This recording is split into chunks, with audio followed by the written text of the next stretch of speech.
فإن خير الكلام كلام الله وخير الهدى هدى محمد صلى الله عليه وسلم وشر الأمور محدثاتها وكل محدثة بدعة وكل بدعة ضلالة وكل ضلالة في النار. Alhamdulillah, kita rafakkan syukur kita kepada Allah Subhanahu Wa Taala yang masih lagi menghidupkan kita, yang masih lagi memberikan kelapangan kepada kita untuk hadir dalam majlis ilmu. Dan bersungguh-sungguhlah kita dalam siri menuntut ilmu dengan ikhlas kepada Allah dan bersedia untuk memikul amanah yang telah Allah berikan kepada kita dan beramal dengan ilmu. Kerana apa? Al-ilmu dia memberi manfaat waktu kita beramal dengannya. Kalau tidak, ilmu tidak akan bermanfaat. Jika kita tidak beramal, maka rugilah kita. Kenapa? Hasil buah yang nak dipetik tidak ada. Bila kita tidak beramal, maksudnya tidak ada hasil itu. Baik. Pada pelajaran yang lepas, kita telah membicarakan tentang bagaimana kedudukan masyarakat jahiliyah membunuh anak-anak perempuan. Ya, pada ayat yang mana ayat yang ke-8, wa idzal a'udzubillahi minasyaitonir rajim wa idzal mau'udatu su'ilat bi ayyi dzambin qutilat. Dan kita telah terangkan bagaimana kedudukan kafir Quraisy yang masyarakat jahiliyah tidak suka kemunculan ataupun kelahiran anak-anak perempuan. Lalu dia bunuh. Ini di antara fitnah yang berlaku pada zaman dahulu. Kalau zaman Nabi Allah Musa alaihissalam, Fir'aun tak suka anak lelaki. Ya, disebabkan anak lelaki yang dikatakan oleh ahli nujum akan menghancurkan kerajaannya, maka dia arahkan bunuh anak lelaki. Dan bukan bunuh sebarangan, ya. Bunuh dengan cara yang kejam. Dilontar dalam kandang singa, dilontar tempat buaya. Hatta Nabi yang pernah dikaitkan dengan kisah ini, yakni Nabi Daniel. Ya, siapa yang kenal, tahu cerita kisah Nabi Daniel pun begitu juga. Ya, yang mana pada hari kelahirannya, ya, dia cuba menyelamatkan, maknya cuba menyelamatkan, tak dapat selamatkan, terlepas pandang. Ya, akhirnya budak itu ditangkap, baby, ya, ditangkap. Lalu selepas ditangkap, diambil budak tu, dibawa. Kerana kita tahu, kalau kita tengok cerita-cerita klasik zaman-zaman dahulu, mereka ada pertarungan kan, singa, ya, manusia dengan singa. Itu asalnya Gusti yang kita tengok tu, tinju tu. Asalnya pertarungan haiwan dengan haiwan. Lepas tu manusia dengan manusia. Lepas tu WWR. Oh, kita minat ke main kan. Main tu. Ya. Jadi perkara tu berlaku. Dan singa-singa itu digunakan untuk berlawan dengan pahlawan-pahlawan. Akhirnya pahlawan mati, singa makan dia. Jadi binatang ini digunakan untuk membunuh.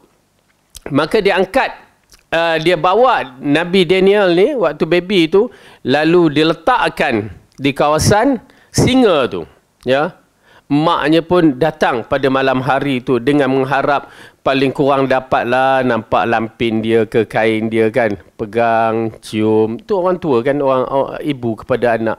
Tetapi alangkah terkejutnya, ya, alangkah terkejutnya sewaktu dia melihat apa yang berlaku. Singa sedang menjilat baby tersebut, ya, sedang menjilat. Lalu dia berusaha pergi dekat, ya, untuk mengambil, tapi dalam keadaan perasaan takut, dan akhirnya dapat diambil. Nak mengisyaratkan karamah yang Allah berikan kepada Nabi Daniel di waktu kecilnya, ya, dipelihara oleh Allah dan binatang tidak memakannya. Hatta dalam sejarah ada menceritakan, ya, berkaitan dengan cincin. Ya, ada yang mengatakan singa, ada yang mengatakan serigala. Ya, gambar terdapat, kalau kita tengok cerita barat, ada cerita anak serigala. Ya, dia berkaitan dengan kisah Nabi Daniel sebenarnya. Ala kulli hal. Jadi pada zaman itu berbeza-beza. Muncul zaman kita sekarang, ya, pun berbeza-beza. Ada yang suka anak lelaki, ada yang suka anak perempuan, ada yang tak suka, ya, ada yang berbagai-bagai bentuk sampai tidak mahu mengandung, dan akhirnya, ya, sudah jadi perkara ini menjadi satu kebiasaan kepada masyarakat kita, ya. Akhirnya nak anak sikit, tak nak anak banyak, mengganggu rezeki, apa semua, itu semua salah sebenarnya, dari sudut hukum salah. Dan yang paling menghairankan di kalangan manusia ini ialah bila dah tersalah, dia campaknya anak, buang anak, ya, buang anak di mana? di mana-mana, di tong sampah, di dalam sungai yang kita menyaksikan. Iaitu zaman tahun 5 tahun yang lepas keadaan begitu. Di zaman sekarang ni lagi banyak. Kalau kita tengok statistik anak luar nikah, na'udzubillah ya, di Malaysia banyak sangat-sangat. Ini disebabkan masalah sosial kita yang tidak dikawal. Baik, maka kita lihat seterusnya ayat yang diterangkan oleh Allah dalam surah At-Takwir ini. Wa idza as-suhufu nushirat, dan apabila catatan-catatan amal perbuatan manusia dibuka. Ini di antara perkara yang menakutkan. Apabila kitab catatan amal itu datang mencari tuannya, waktu itu kita dalam jasiyah. Jasiyah apa dia? Lutut. Ya, kaki kita ni lutut yang kita guna untuk berdiri. Iaitu berlutut. Okey. Jadi bila kita berlutut tak boleh nak lari, maka kitab itu datang mencari tuannya. Okey. Fa amma man utiya kitabahu biyamini, barang siapa yang diberikan kitab di tangan kanannya. Okey. Dalam surah lain Allah ceritakan siapa yang diberikan kitab tangan kanannya dari depan. Kalau orang yang berdosa diberikan kitab dari tangan kirinya dari belakang. Dia tak boleh nak tipu-tipu dengan Allah. Subhanallah. Ya. Oleh kerana itu saya suka dalam bab-bab yang begini kita beriman saja cukup. Jangan banyak bicara. Kerana masalah suhuf ataupun kitab ini ramai yang tersalah disebabkan bila disebutkan malaikat yang menulis keburukan dan kebaikan, Raqibun Atid, yang disebutkan dalam Al-Quran, dua malaikat ini yang menulis kebaikan dan keburukan, itulah yang menjadi kalimah itu salah bagi kita. Kita ingat macam kita menulis. Tuan-tuan dan perempuan, bila kita membicarakan persoalan malaikat, dia tak boleh membicara seperti mana persoalan kita ini. Kita dah belajar dalam bab ini. Persoalan ghaib mesti berdiri di atas dalil dan serahkan ya segala-galanya kepada Allah. Kita boleh mengambil hukum zahir dia dengan seperti mana yang ulama salaf terangkan. Seperti Ar-Rahmanu ala arsyistawa. Ya, istiwa maklum wa kaifiyatul majhul wa imanu bihi wajib wa su'al anhu bid'ah, kan? Itu kaedah dia. Beriman tu wajib dan bagaimana hanya Allah yang mengetahui, dan perbuatan itu ma'ruf, tahu. Jadi kalau yang disebutkan Raqibun Atid ini, malaikat yang mencatat ke perbuatan kita ini, bukan mencatat sebagaimana yang kita sangkakan. Oleh kerana itu dalam surah Jasiyah Allah perincikan supaya kita tahu bagaimana tabiat kitab itu. Kalau kita tak tahu, bermasalah. Itu yang kita tak apa, buat je.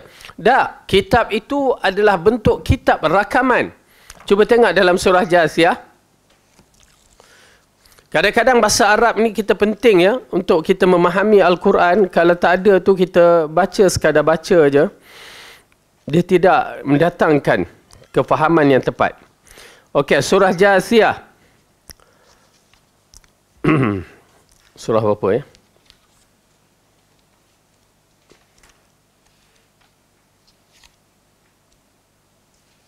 Surah yang ke-45.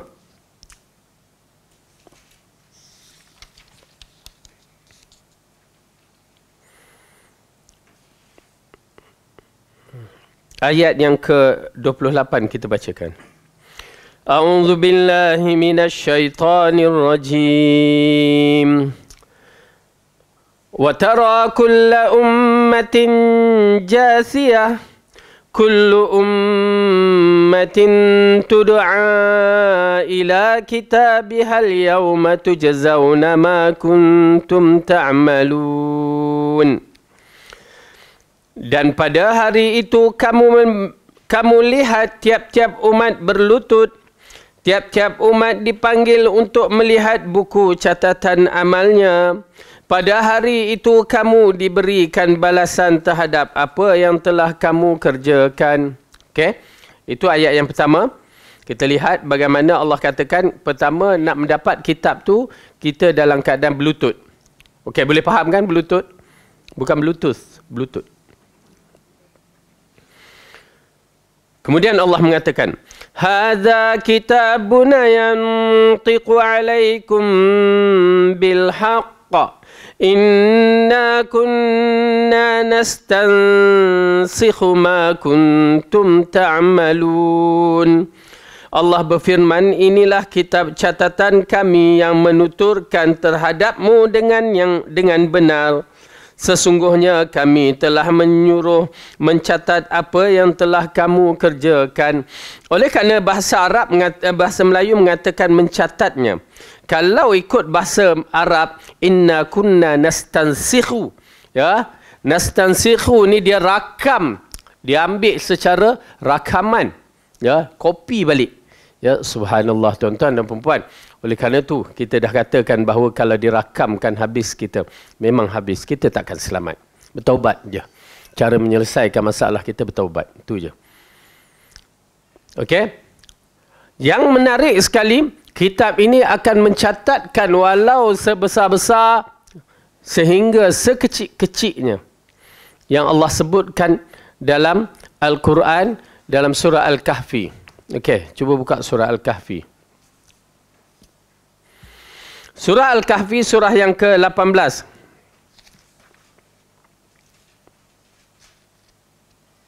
Ayat yang ke-49. A'udzu billahi minasy syaithanir rajim. ووضع الكتاب فترى المجرمين مشفقين مما فيه ويقولون يا ويلتنا ما لهذا الكتاب لا يغادر صغيرة ولا كبيرة إلا أحصاها ووجدوا ما عملوا حاضرا ولا يظلم ربك أحدا. Dan diletakkanlah amalan, kitab amalan, lalu kamu akan melihat orang-orang yang bersalah ketakutan terhadap apa yang tertulis di dalamnya. Dan mereka berkata, aduhai celakalah kami. Kitab apakah ini yang tidak meninggalkan yang kecil dan tidak pula yang besar, melainkan ia mencatatkan semuanya. Dan mereka dapati apa yang telah mereka kerjakan ada tertulis, dan Tuhanmu tidak menginaya seorang jua pun. Okey, nampak tak jelas kepada kita bagaimana kedudukan kitab ini? Ya. Subhanallah, kalau inilah kitab yang mencatatkan segala amalan kita, tuan-tuan dan perempuan, kita takkan lepas. Bagaimana nak lepas selagi ajal kita ada, selagi roh kita ada ni, ya, ajal kita belum sampai, itu sahaja waktu yang boleh menyelesaikan masalah kita. Bertaubat je lah. Ya, bertaubat. Kalau tidak, Allah akan bentangkan di mahsyar, disaksikan oleh ramai orang. Ya, Allah akan memperlihatkan perkara ini di depan orang ramai. Ya, itu yang menakutkan kita. Mengaibkan kita di depan orang ramai pada ketika hari yang seharusnya kita menyimpan aib kita, Allah simpan aib kita, tetapi dibongkarkan. Ya, na'udzubillah. Na'udzubillah. Okey, jadi kita minta lindung dalam bab ini kepada Allah daripada kesilapan-kesilapan kita yang lalu. Jangan biarkan dosa-dosa kita ini kita tak beristighfar kepada Allah. Ya, cuba sedaya upaya kita minta ampun Allah, tutupkan aib kita dan Allah hapuskan. Oleh kerana tu, dalam bab berdoa ini, di antara doa yang terpilih, suatu Aisyah radhiyallahu anha bertanya kepada Rasulullah, ya Rasulullah, apa yang perlu kami lakukan apabila bertemu dengan Lailatul Qadar? Apa dia? Lalu Rasulullah katakan, bacakan atau ucapkanlah, Allahumma innaka afuwun tuhibbul afwa fa'fu anni. Wahai Tuhan, ya Allah, engkau adalah Tuhan yang maha pengampun. Kalimah Arab ni, dia pengampun, ghafur, pengampun, afu, pengampun. Jadi kita tak dapat dia punya kenikmatan memahaminya. Macam saya katakan, ilah, Tuhan, Rab, Tuhan. Jadi kita tak faham. Kita tahu Tuhan, tetapi dalam kalimah Arab tu bila sebut Rab, dia dah lain dah kedudukannya. Ilah kedudukannya lain. Ya. Jadi dalam Rab ramai orang percaya, tetapi dalam ilah ramai orang tak buat. Itu dia jadi begitu. Tuhan, kalimah Tuhan. Begitu juga dalam bab-bab yang begini. Apabila Rasulullah berkata, wahai Aisyah, katakan Allahumma innaka afun. Wahai Tuhan, ya Allah, engkau Tuhan yang maha pengampun. Tuhibbul afwa, suka kepada pengampunan. Subhanallah, Allah dah istiharkan dia suka kepada pengampunan. Ya, kalau kita baca hadis bagaimana Allah suka kepada orang-orang yang datang bertemu dengan Allah dan memohon keampunan. Ya, Allah suka sangat-sangat. Yang disebutkan sebagai seorang yang terhilang untanya di padang pasir yang luas tu. Ya, begitu kedudukannya. Bahkan Allah Maha tinggi sifat yang agung dia tu. Lalu, apa yang menarik dari kalimah ini? Al-afu. Ulama membahaskan apa beza kalimah ghafur, afu kan. Rupanya Allahumma innaka afun, wahai Tuhan engkau yang suka yang maha pengampun. Ya, wa tuhibbul afwa, suka kepada pengampunan. Fa'fu anni, maka ampunkan aku. Ulama membahaskan bahawa kalimah ampun yang dimaksudkan di dalam ayat ini ataupun kalimah hadis ini, pengampunan yang berbentuk diampunkan kita dan dia deletekan semua apa yang tertulis dalam buku catatan. Subhanallah. Ya. Dia deletekan, dihapuskan dalam buku catatan seolah-olah kita ni rekod baru, tak ada apa-apa. Tuan-tuan dan puan, kalau seorang tu ditangkap, oh ada rekod jenayah dia kan. Jadi diungkitkan balik, dia ni ada rekod jenayah pada polis misalan. Sebab dia ada rekod. Tetapi bila dia diampunkan, misalan ya, raja ampunkan dia dan dihapuskan segala kesalahannya, rekod jenayah pun dipadamkan, dibuang, dibakar, maka di situ dia tak ada dah. Ya, dah tak ada dah. Oleh kerana itu, kalimah itu adalah kalimah agung yang kita harapkan Allah hapuskan dan Allah hilangkan. Ya, itu kita nak. Kita mengharapkan. Kenapa? Kalau Allah buka aib kita di depan orang ramai, aib, sangat-sangat aib. Ya, ya Allah Ustaz, ya dulu di dunia macam ni, kan? Subhanallah, Ustaz bukan malaikat, manusia biasa.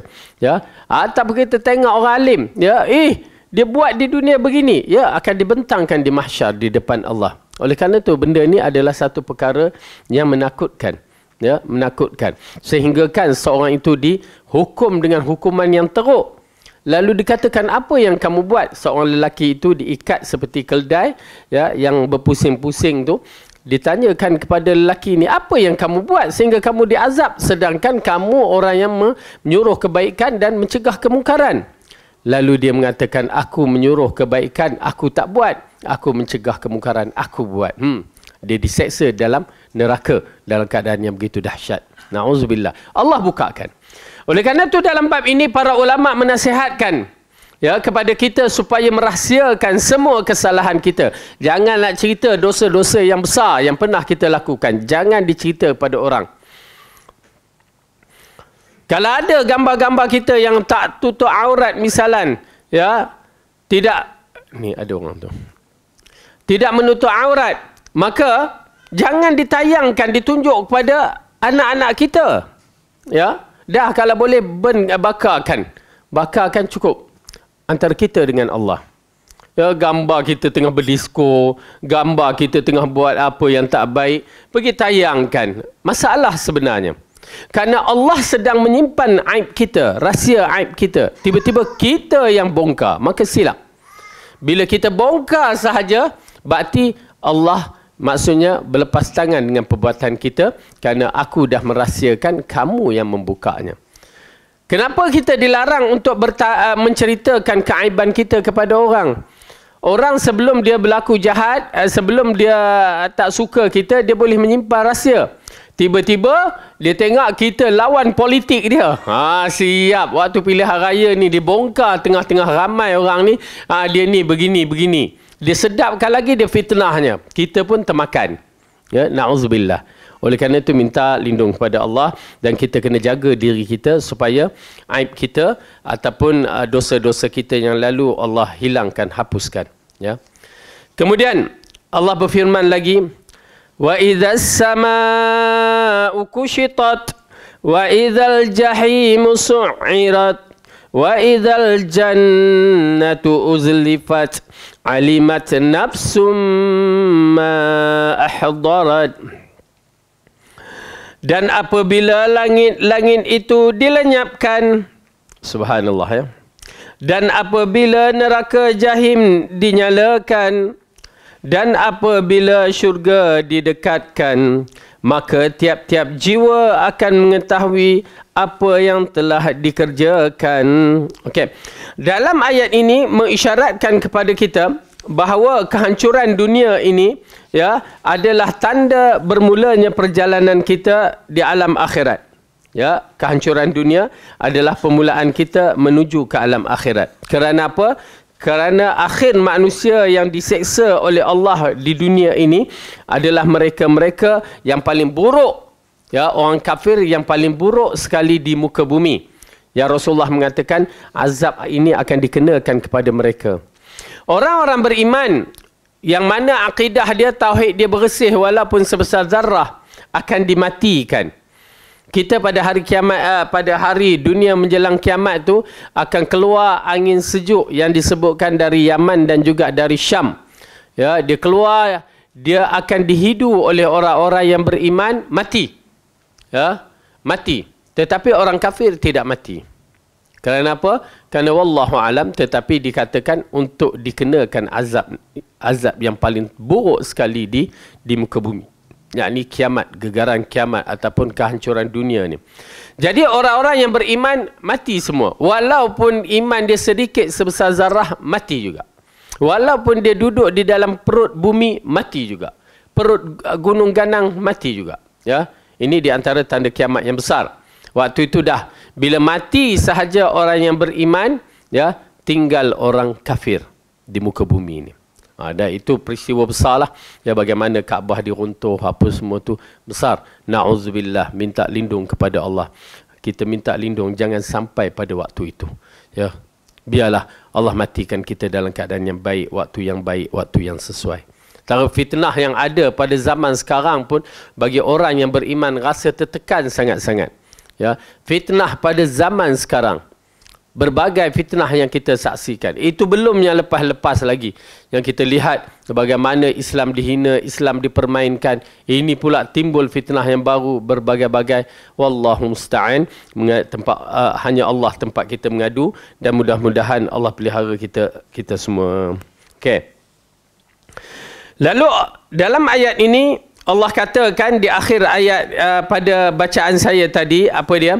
Allah mengatakan alimat nafsum ma ahdarat, maka tiap-tiap jiwa akan mengetahui apa yang telah dikerjakan. Memori dia akan datang balik. Dia teringat apa yang dikerjakan dan dia tahu tentang akibat apa yang dikerjakan. Ya, waktu itu maka kita lihat di mana Allah berfirman dalam surah Ali Imran, yauma tajidu kullu nafsim ma amilat min khairin muhdara wa ma amilat min su'in tawaddu law anna bainaha wa bainahu amadan ba'ida. Pada hari ketika tiap-tiap diri mendapati segala kebajikan dihadapkan di mukanya, begitu juga kejahatan yang telah dikerjakannya. Ia ingin kalau kiranya antara dia dengan hari itu ada masa yang jauh. Ya, dia harap seperti mana orang yang di dalam kubur, orang yang berada di sakratul maut mengharapkan. Ya, rupanya kita di mahsyar pun mengharapkan juga. Orang yang pada sakratul maut, dia mengharapkan apa? Allah tangguhkan kematian dia. Kita mengharap tak? Alangkah baiknya aku jadi orang muda balik. Bukti dia, janggut beruban dihitamkannya. Ya, muka dah berkedut, dia nak jadi muda juga, kan? Okey. Ala kulli hal, perkara-perkara ini hanya tinggal angan-angan. Ini yang disebutkan angan-angan yang berarti tak mungkin akan dapati. Takkan sekali. Okey?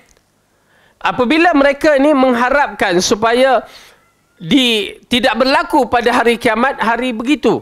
Ya. Itu pasal kita menyaksikan dalam perjalanan hari kiamat ni berbagai-bagai. Ya, alangkah baiknya aku, ya laitani kuntu turaba, ya laitani ittakhastu fulanan khalila. Alangkah baik jika aku dijadikan seperti tanah. Alangkah baik jika aku ambil dia sebagai fulan. Alangkah baik. Itu semua kalimah-kalimah yang datang. Alangkah baik, alangkah baik, alangkah baik. Dah tak ada dah. Kalimah tu dah tidak berguna. Yang disebutkan pepatah menyesal dahulu, pendapatan menyesal kemudian, tak ada berguna. Tu dia, kalimah itu. Itu pasal apabila orang kafir ya di dalam neraka menyaksikan orang Islam, ya, disebabkan Islam dia tu, mereka masuk syurga.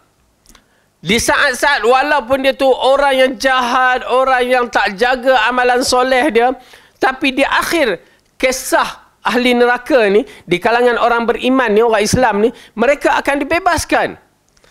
Sehingga orang kafir mengatakan, alangkah baiknya jika kami dahulu pun Islam. Hanya Islam je. Lepas tu kami lolak kami lah. Ya, mungkin kami berjudi, mungkin kami berzina, apa semua.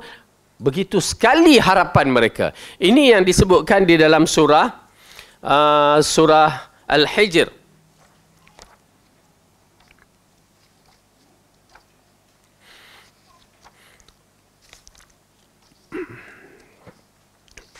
Dalam surah Al-Hijr Allah mengatakan,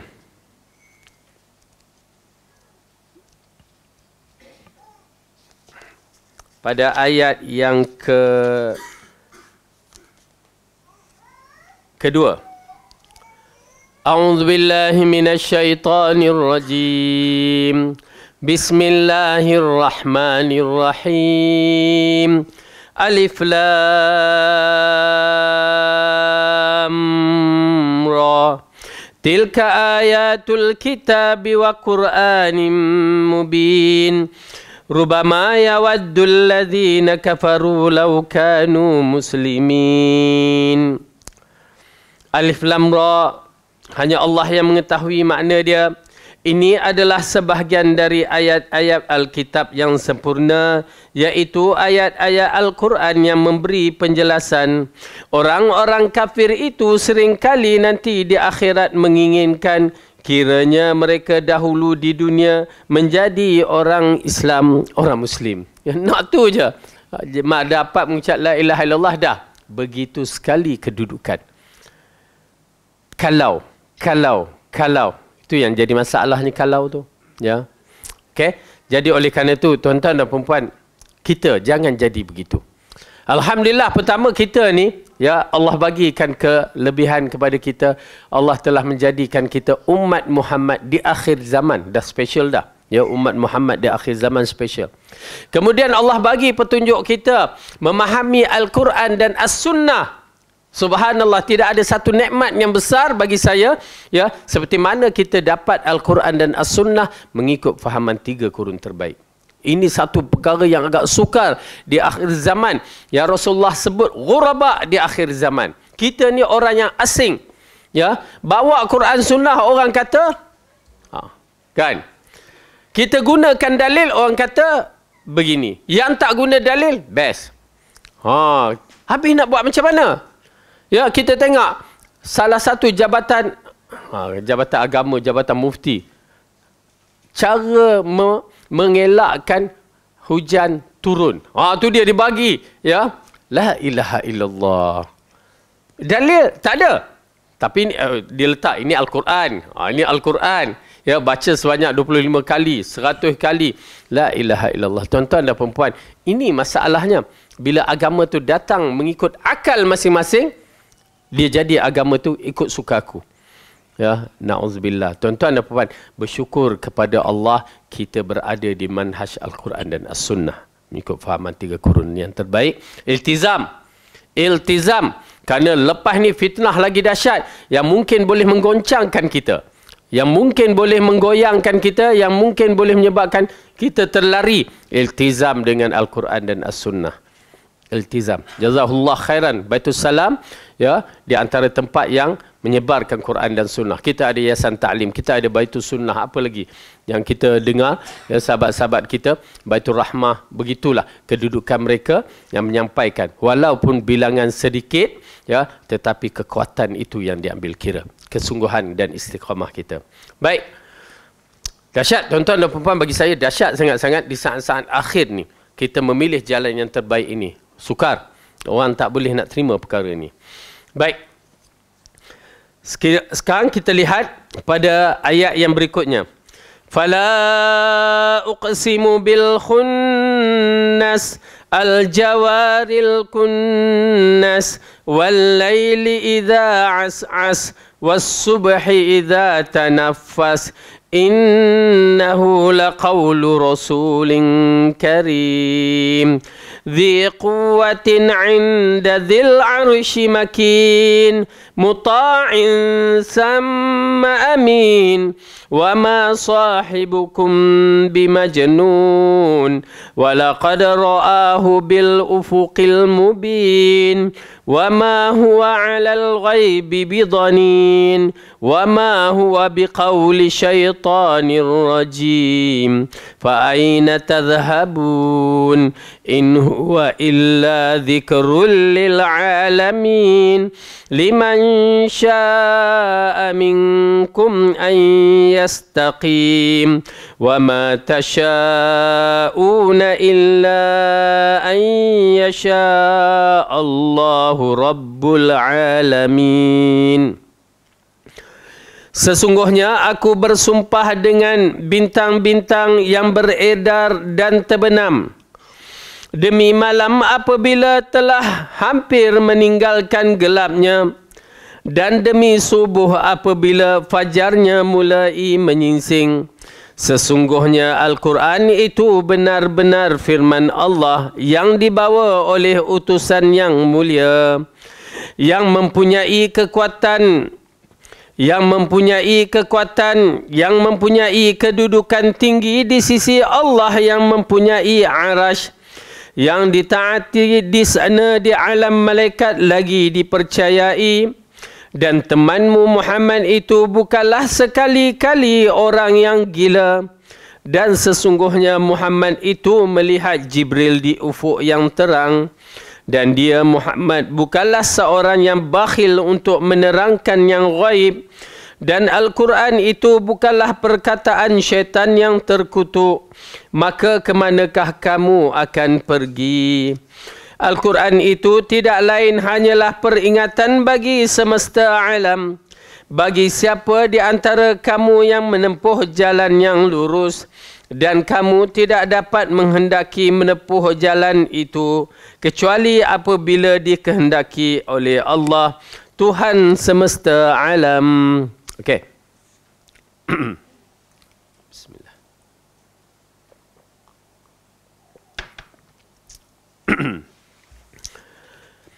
Berkaitan dengan kalimah Al-Khunnas, Muslim dalam sahihnya dan Nasa'i tafsir meriwayatkan tentang ayat dari Amr ibn Harith berkata, aku solat subuh di belakang Rasulullah SAW, maka aku mendengar beliau membaca fala uqsimu bil khunnas al jawaril kunnas wal laili idza as'as was subhi idza tanaffas. Ya.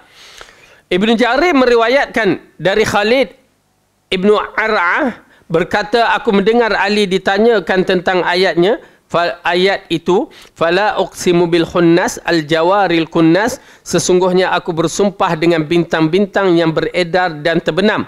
Maka dia berkata, itulah bintang-bintang yang beredar di malam hari dan terbenam di siang hari. Okey, kalimah-kalimah ini ditafsirkan oleh para sahabat yang diambil daripada Rasulullah SAW. Bagaimana dia muncul dan bagaimana dia tenggelam. Ya.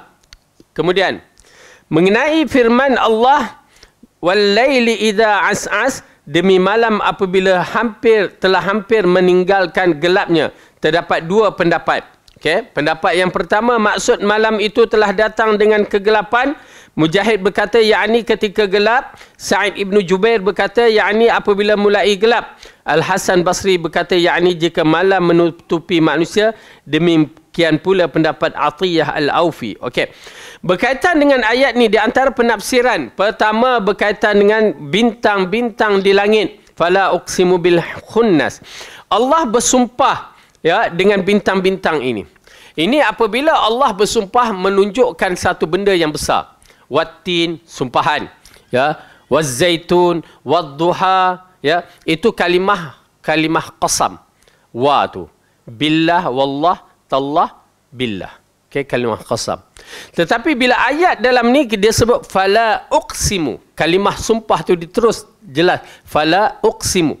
Ya, maksudnya sesungguhnya aku bersumpah dengan bintang-bintang yang beredar dan terbenam. Satu perkara yang menarik, tuan-tuan dan perempuan, perkara ini perlu dilihat secara iman dan ilmiah. Kerana peredaran bintang-bintang kita ni ya agak menarik. Itulah berjuta tahun dia tak berganjak-ganjak kan. Itulah kalau kita tengok buruj yang ada tanda-tanda, misalnya tanda arah utara. Ya, kita tahu ke arah utara guna kompas saja kan. Ya, kadang-kadang okey, arah timur barat senang, arah utara yang misalnya. Tetapi sebenarnya bintang-bintang ni ada alamat-alamat dia. Ya, bagi orang yang dah belajar di tengah-tengah hutan, di tengah-tengah padang pasir, dia dah tahu di mana arah utara. Dia tengok bintang yang dikaitkan dengan bintang kejora tu, ya, dia tengok ada bintang yang berpusing. Itu semua tanda-tanda. Okey. Dan bintang berbentuk menunjuk arah kiblat. Kita di timur ni tengok tengah malam, timur kita di Malaysia ni, kita boleh nampak bintang tu memang menunjuk arah kiblat. Ya, dah selesai masalah. Okey. Ini dia kedudukan bintang. Saya datang satu program berkaitan dengan falak, ya, berkaitan dengan falak ni, bintang-bintang, bulan, apa semua. Seorang lecturer daripada UKM bidang fizik, dia mengatakan, ya, kita di bumi hantar satelit, hantar ke atas angkasa raya sana, ya. Kita letak satelit tu, mak beratnya apa ni? Kita letak satelit tu, ya, di satu tempat. Tiba-tiba dia lari tempat lain. Lari ke tempat lain. Sedangkan planet-planet, bintang-bintang tu yang berada di atas galaksi mereka masing-masing, jalan mereka masing-masing tak berganjak. Itulah berjuta tahun di atas langit tu, itulah tempat dia. Ya, kita letak satelit tu meletak bersama bintang-bintang tersebut, tiba-tiba berada di tempat lain, berada di tempat lain. Lalu dia mengatakan satu kalimah yang cukup menarik. Saya sendiri cukup tertarik dengan kalimah tu. Apa yang boleh kita katakan dalam bab ini? Ya, itulah kekuasaan Allah. Tu senang cerita. Habis, tutup masalah. Itulah kekuasaan Allah. Kerana apa? Di atas langit, planet-planet, bintang-bintang tu dia ada satu sistem tolak dan tarik rupanya. Bukan tolak aja, tarik pun ada. Dengan ada sistem itulah bintang-bintang itu stabil. Tolak, tarik tu. Tetapi bila kita hantar bintang satelit kita ke atas, dia tak ada tolak tarik tu. Yang ada dia tolak. Dia tolak ke sana-sana. Tarik tu tak ada. Ajaib. Ya, satu keajaiban yang ada di langit sana. Padahal benda tu kita menyaksikan bintang-bintang tu, itulah sampai hari kiamat. Allah dah tetapkan peredaran dia begitu. Itu belum lagi yang kita menyaksikan yang Allah sebutkan was-sama'i wat-tariq, demi langit, ya, dan juga at-tariq. Rasanya dah masuk ke ayat tu? Dah lepas lama dah. At-tariq, ya, bukan tariq. Dulu kita ingat tariq jalan, dah. At-tariq. At-tariq ini ketuk. Ya, rupanya demi langit dan bintang yang berbunyi seperti ketukan. 1400 tahun Allah turunkan kepada Rasulullah menceritakan apa yang berlaku di atas langit. Tetapi mereka beriman. Itu bagaimana sahabat terima. Boleh nampak tak bagaimana Rasulullah ajar para sahabat. Ya, kalau kita tengok pengembala kambing sebahagiannya, ya, peladang, tetapi minda mereka sebenarnya dahsyat. Ya, sampai begitu sekali Rasulullah ajar. Bagaimana kamu menyaksikan langit dalam keadaan yang begitu? Kita ni teknologi dah ada depan mata. Astro ada, internet ada, tapi jadi bengap. Sebab penggunaan kita tu. Kita bukan melihat Astro, bukan melihat gadget kita ni dengan cara yang betul. Jadi kita tak nampak hakikat kebesaran Allah. Ya, akhirnya, ya, mereka yang dahulu mendapat petunjuk, mereka beriman. Itu yang saya suka sangat. Mereka beriman walaupun mereka tak saksikan bintang yang berbunyi ketukan. Dan muncul dalam abad ini, dalam tempoh 10 tahun ini, baru orang jumpa. Memang ada bintang tersebut. Ini di antara keajaiban Nun di alam semesta sana, di angkasa raya yang belum lagi disingkap oleh manusia. Di antaranya black hole yang masih jadi tanda tanya. Black hole, benda yang menarik apabila dikatakan ianya merupakan satu pintu. Pintu di alam lain. Macam kita kan, kita tengok cerita-cerita fiction science tu, ya, kita dekat sini nampak boleh masuk pula, ya, belahannya tak nampak apa-apa, masuk kita dah berada di alam lain. Masya-Allah, Allah boleh buat apa yang dikehendakinya. Okey, ala kulli hal, ini di antara sumpah-sumpah yang Allah menceritakan tentang bintang, yang memang kalau kita tengok keajaiban bintang di langit, memang kita akan mengakui kebesaran Allah yang disebutkan di dalam Al-Quran. Itu belum lagi, ya. Saya agak tertarik apabila satu malam, satu hari itu Ibnu Abbas jadi keadaan risau. Ya, risau. Lalu sahabat-sahabatnya bertanya, ya Ibnu Abbas, kenapa kamu nampak dalam keadaan gabra kelang kabut ni? Lalu dia mengatakan, aku dapati ada satu komet type bintang yang bukan biasa. Komet tu melalui bumi kita. So, apa masalah? Kita kata, apa masalah? Tetapi Ibnu Abbas mengatakan, aku takut dukhan yang akan muncul. Rupanya, yang akan berlaku dalam peristiwa akhir zaman yang Rasulullah kata, akan muncul dukhan, asap. Yang kita tengok di Malaysia pun kena asap, Nusantara kena asap, tapi negeri lain tak kena. Itu belum lagi. Rupanya orang bakar di Sulawesi sana, di Indonesia, ada bakar, asap tu sampai ke tempat kita. Itu bukan. Tetapi dukhan yang bakal muncul ini, kalau kita lihat penafsiran Ibnu Abbas, rupanya dia datang dari type bintang tu ataupun dari komet ni. Ya, jadi bagaimana? Wallahu a'lam. Tunggu je lah. Ya, ala kulli hal, nak menceritakan bagaimana Ibnu Abbas begitu sekali cara dia, ya, boleh nampak cara pemikirannya, saintis dia tu begitu tinggi. Itu belum lagi kita baca tentang ayat-ayat yang berkaitan bagaimana bumi asalnya satu dengan langit, dipecahkan, ya, jadi macam teori Big Bang. Semua Ibnu Abbas dah terangkan. Ya, kita je yang tak baca. Oleh kerana itu rugi kita. Baik. Kemudian Allah menceritakan dalam ayat ini, fala uqsimu bil khunnas al jawaril kunnas wal laili idza as'as was subhi idza tanaffas.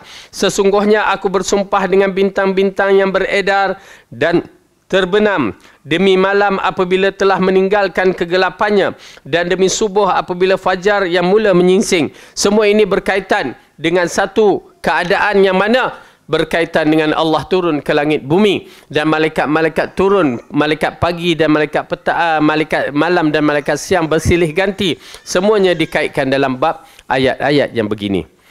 Kita akan berada di saat-saat subuh itu, malaikat bertukar ganti. Malaikat yang mana Allah arahkan waktu subuh, ya, malaikat bumi, malaikat siang turun, malaikat malam pula naik. Waktu itulah kita sedang melakukan solat. Ya, lalu ditanya apa yang dilakukan, ya, oleh manusia pada ketika itu si fulan. Lalu disebutkan si fulan sedang melakukan solat. Maka ianya termasuk dalam kategori orang yang terpuji. Baik.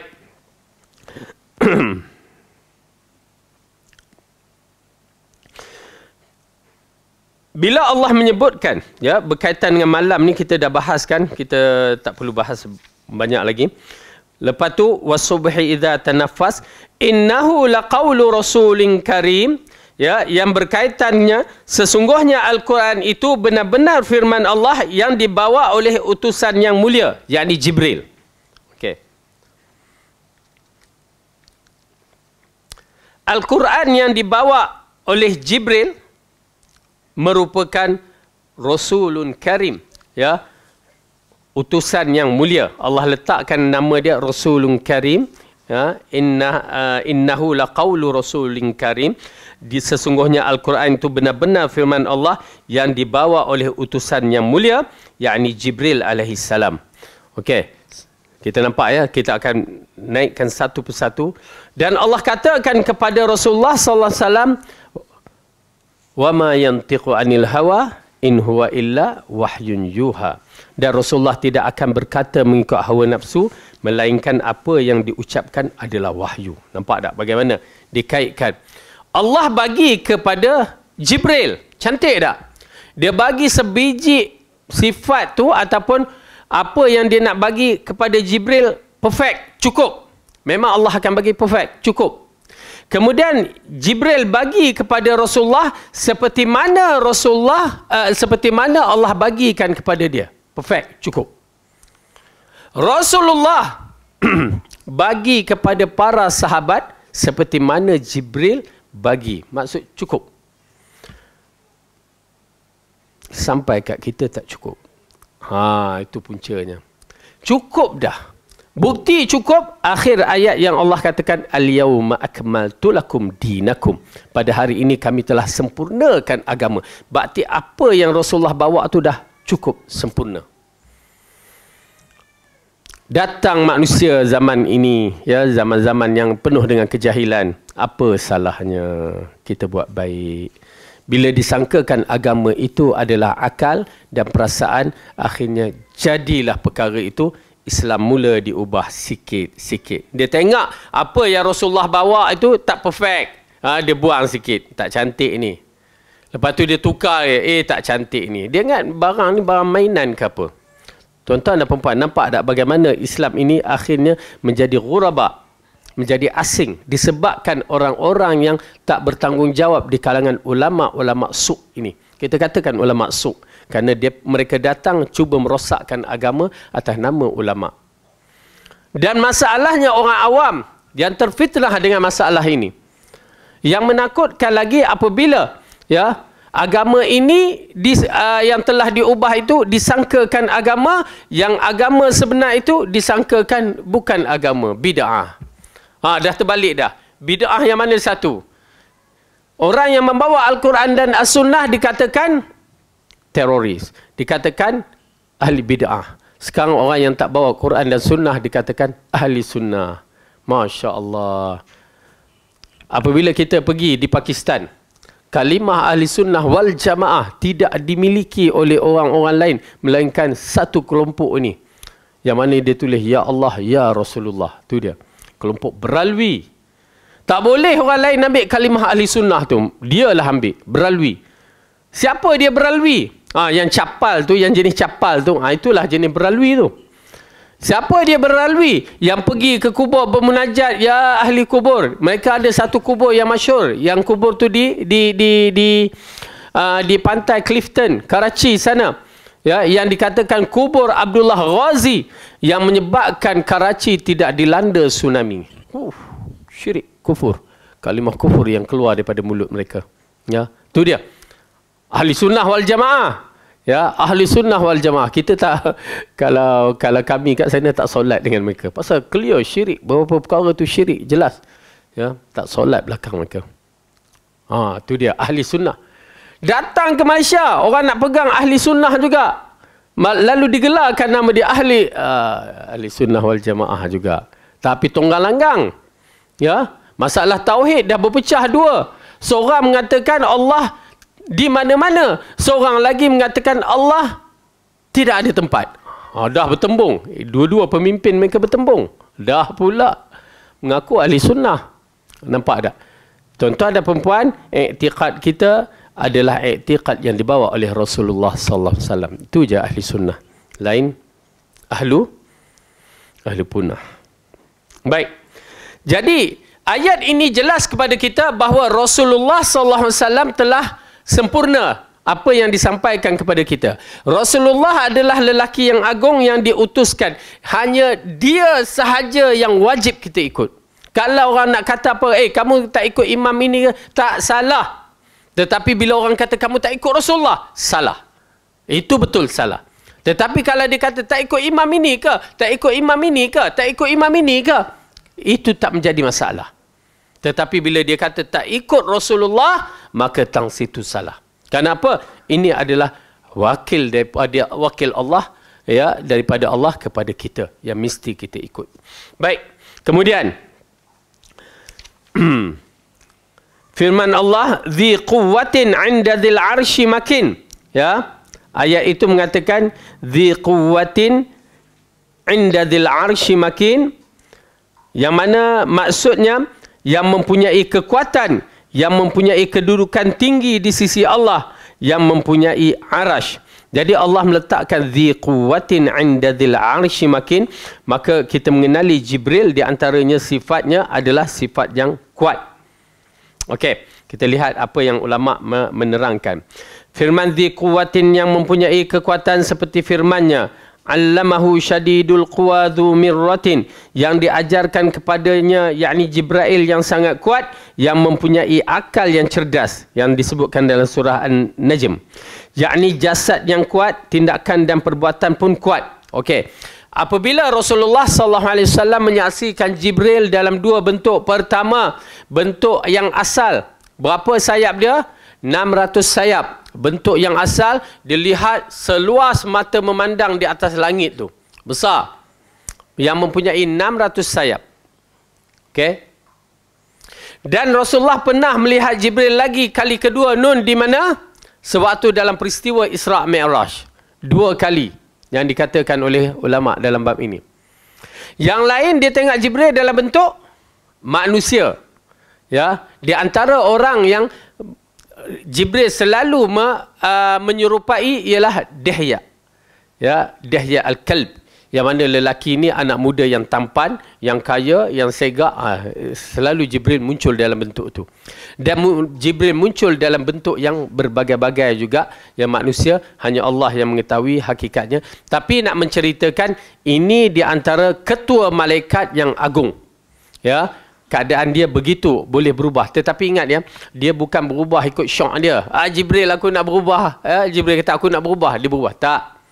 Dia berubah mengikut arahan Allah. Ingat ya. Dia tidak lain melainkan malaikat yang mentaati arahan Allah. Seperti malaikat-malaikat yang lain. Cuma dia menjadi leader dalam malaikat-malaikat yang lain tu. Satu.